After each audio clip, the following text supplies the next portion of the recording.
శ్రీ గురుభ్యో నమః. శ్రీమాత్రే నమః.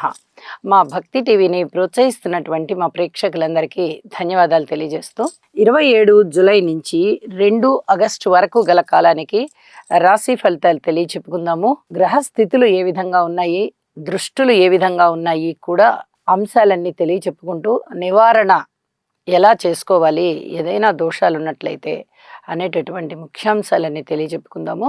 ముందుగా గ్రహస్థితులు. మిథున రాశిలో గురు శుక్రులు, కర్కాటక రాశిలో రవి బుధులు, అలాగే సింహరాశిలో కుజ చంద్ర కేతువులు, కుంభరాశిలో రాహువు, శనిగారు వచ్చేసి వక్రించి ఉన్నారు మీనరాశిలో. ఇక వారాంతానికి వచ్చేటప్పటికి కుజుని యొక్క స్థితి కన్యా రాశిలోకి మారింది, చంద్రుని యొక్క స్థితి వృశ్చిక రాశిలోకి మారి ఉన్నది. ఈ 2 మార్పులే జరిగి ఉన్నాయి అని చెప్పి తెలియజేస్తూ ఉన్నాను.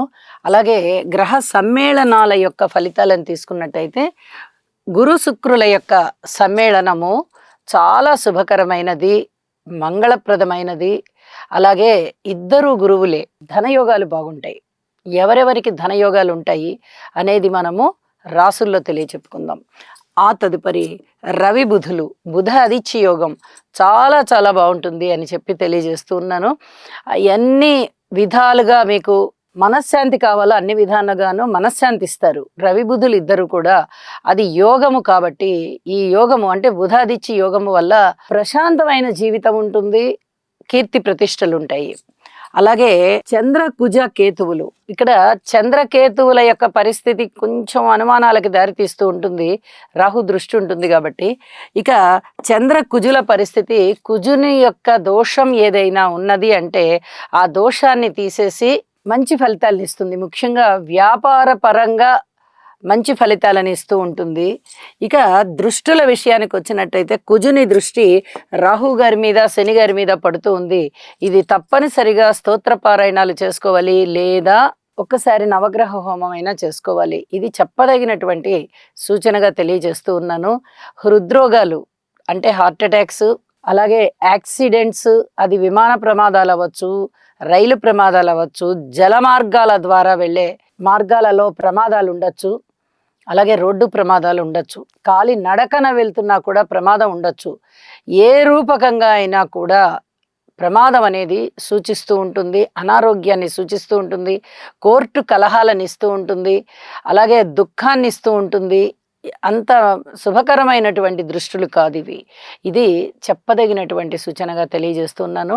పుట్టలో పాలు పొయ్యడం అనేది కూడా చాలా మంచి పద్ధతి అని చెప్పి తెలియజేస్తూ ఉన్నాను. ఇక వారాంతంలోకి వెళ్ళేటప్పటికీ శని కుజుల పరస్పర దృష్టి మాత్రమే ఉన్నది. ఇది కూడా ఇబ్బందికరమైనదే. అంటే శనిగారి దృష్టి కుజుడి మీద పడుతోంది, కుజుని దృష్టి శనిగారి మీద పడుతోంది. ఇక్కడ వార ప్రారంభంలో మనము ప్రతివారము చెప్పుకుంటున్నాము, గమనించండి ప్రేక్షకులు. కుజుని దృష్టి రాహు మీద పడుతూ, రాహు దృష్టి కుజ కేతువుల మీద కూడా పడుతోంది. అయితే ఇక్కడ కుజుని దృష్టి 8వ దృష్టి మాత్రమే శనిగారి మీద పడుతోంది, శనిగారి దృష్టి కుజుని మీద లేదు. ఇక్కడ శని కుజుల యొక్క పరస్పర దృష్టిలు ఉన్నాయి. ఇది గమనించదగ్గ సూచన. అంటే ఆ దోష తీవ్రత కొంచెం పెరుగుతోంది, పరిహారాలు తప్పనిసరిగా చేసుకోండి అని చెప్పి సూచన చేస్తూ ఉన్నాను. కుజ శని పరిహారాలు ఎక్కువగా చేసుకోవాలి. ఏ రాసులకి చేసుకోవాలనేది ఆ రాసుల్లో తెలియచెప్తాను. అయితే గురువు గారి దృష్టి 9వ దృష్టి రాహు గారి మీద పడుతూ ఉంది. ఇది నాస్తిక భావాల్ని పెంపొందింపజేస్తూ ఉంటుంది. ప్రయత్నపూర్వకంగా దైవ ప్రార్థనలు చేసుకోవడం చాలా చాలా మంచిది. ఇక రాశి వివరాల్లోకి వెళ్దాము. సింహరాశి వారికి ఈ 27 జూలై నుంచి 2 ఆగస్టు వరకు గల కాలానికి గ్రహస్థితులు 3 గ్రహాలు మాత్రము చాలా యోగిస్తూ ఉన్నాయి. మరి మిగతా 6 గ్రహాల యొక్క అననుకూలత ఉంది అని చెప్పి తెలియజేస్తూ ఉన్నాను. రాశిలో ఉన్నటువంటి చంద్రుడు బాగున్నారు, అలాగే లాభస్థానంలో ఉన్నటువంటి గురు శుక్రులు బాగున్నారు. ఎప్పుడైతే లాభస్థానం యోగిస్తూ ఉందో ధనానికి లోటు లేదు, ధనము చక్కగా ఇబ్బడి ముబ్బడిగా ధనం వచ్చేస్తుంది. మిగతా విషయాలు, రాశిలో చంద్రుడు ఉన్నారు కాబట్టి మనసు ప్రశాంతంగా ఉండడం కానీ, ఏ విధంగా అయినా ధైర్య సాహసాలతో పనులు చేయడం కానీ, పనిని సాధించడం, కార్యసిద్ధి జరగడం కానీ, ఆ దిశగా మీరు ప్రయత్నాలన్నింటినీ తీసుకొని వెళ్తారు. కానీ కుజ కేతువులతో ఉన్నారు చంద్రుడు. ఇక్కడ కుజుని యొక్క స్థితి అలాగే కేతువు యొక్క స్థితి కూడా చంద్రుడిని సపోర్ట్ చేయాలి, ఇక్కడ చెయ్యబోవడం లేదు. రాహు గారి యొక్క దృష్టి పడుతూ ఉంది. అనుకున్నంత గొప్పగా చంద్రుని యొక్క ఫలితాలు ఉండవు అని చెప్పి తెలియజేస్తూ ఉన్నాను. అలాగే కుటుంబ జీవితంలోనూ జాగ్రత్తగా ఉండాలి, సంతానం విషయంలోనూ జాగ్రత్తగా ఉండాలి, ఓర్పు కలిగి ఉండడమే జాగ్రత్త. అలాగే కుటుంబ సభ్యులందరిలోనూ కాస్త ఐకమత్యం తగ్గే విధంగా కనిపిస్తూ ఉంది.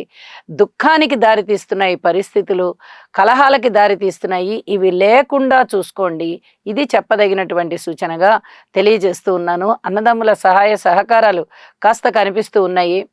అలాగే ఏదైనా మీకు రుణాల గురించి మనం ఎక్కువగా రుణాలు చేయాలంటే రుణాలు చేయవలసిన అవసరం లేకుండా ధనం వస్తుంది మీకు. ఈ విషయంలో చాలా సంతృప్తిగా ఉంటుంది. భార్యాభర్తల అన్యోన్యత పట్ల జాగ్రత్తగా ఉండండి. విద్యార్థులు ఇంకా కష్టపడి విద్యని అభ్యాసం చేయవలసి ఉంటుంది. స్త్రీల విషయంలో కూడా ఇదే సూచన చేస్తూ ఉన్నాను.